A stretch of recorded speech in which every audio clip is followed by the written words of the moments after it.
Ka inga malo tautou kātaki. Ki te hoko atu e pē o te talanoa, ki te hauanga o tatatou lea, whakauvea i tō whakatahi e pē ki ei pē mo Epifania toa i au whakamanatu atu. E kauia ki te unimanga aue o te whare malu i anga o tatatou lea whakawhenua. Mori kei puripuri Epifania ki a tātou, ia te taratuku whika e uvea nei, mai tona mau ae i te awhi fitungi au nongo furumawhitu e Samuel Wallis.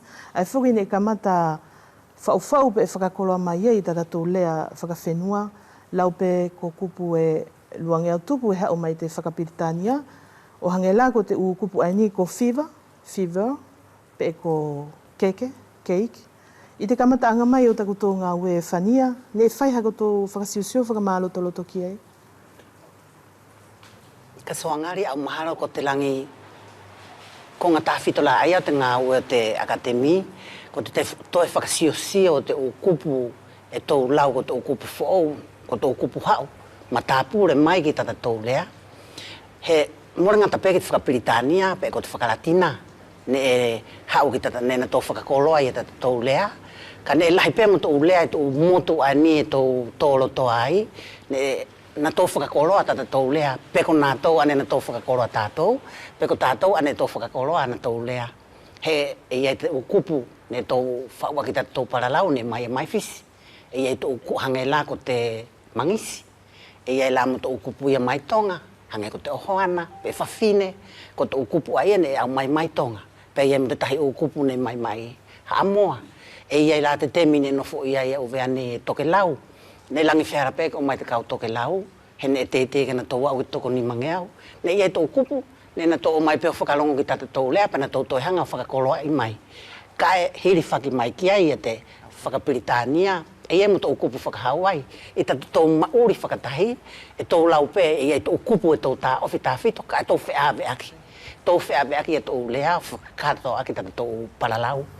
Te hongfuru mahiwa se kulo a pē Epifania, ne e lahi a lewa whuki e te ngā ue i pē mo te whakaunga e whuki o te ukupu matāpule, lau pē ko kupu whakauvea e te autupu e hao whakahanga tonuia, mai te lea whakalatina, o hangai lako tau vai mai, o hangai lako te ukupu aini ko asino, ana, sekulo siekla, o whewhuki te u mahina o te tau, sa nuario, whepuario, e hauia mai te lea whakalatina. O kako mai la ki te lakanga aini Epifania, ko kupu whakauvea whoou e whia, ko tō whakamooni e kau ki atatou lea whakawhenua. Maro ka soangari, sio ko te kupu, ko tō kupu whakalatina ane e uru mai ki tō mauri, ki tatatou lea mora he puna mauri. He ne ko te whoi konga mauhinga o tō mauri, ne whau mai te kau lotu.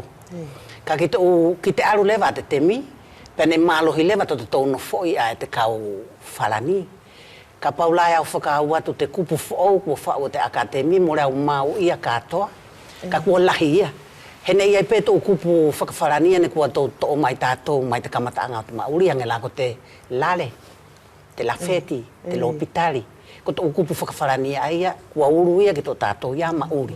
Ka e morwhiala kau ia tō pē whia, ka i te aro te kau te temi, e lahi anai, ia he o kupu whoou ia, tonu ke tō whau. Hene more tō ngā ue hila whuki, hange lai tō masini hila. E maua ke whao kupu o tō mea aia. Tō poto furi e haere ki tō masini, e maua ia ke whao ne ona tō kupu. Hene mauri e tātou kui ia temi ae, mauri pe e whakatahi mti nātu la.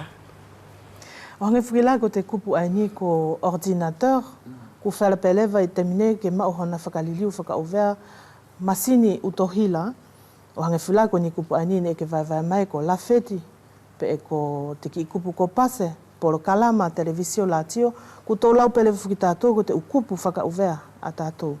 E whewhei e tako tō whiriwhiri Epifania i e te ukupu ke whakamooni e kau ki tātou lea whakawhenua.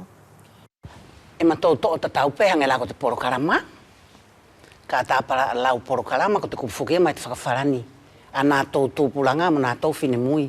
Ka iai pēto e kupu ia e tatau mo te poro kalama, e tō ui whakatuutu ngā ue, whakahoahoa ngā ue, e taha ofi lua pe ia, he tō lau lako te whakakoloa, he tō whakauru whoou mai, e tō kupu o te temi. O hange whulako te ki kupu ani ko pase? Hange lako te pase, ko ki au toko tahia, whaingata ki au, e taku to whakawiriwiri e te pase. E tonu ka whai mua he ki whakakaukau ki ai. He ahonga ia ko te pase, ko te whakawhiwhi maari e ipa te whakakaukau. Ka ia e whakutona whakauwea, ko te whakalaka.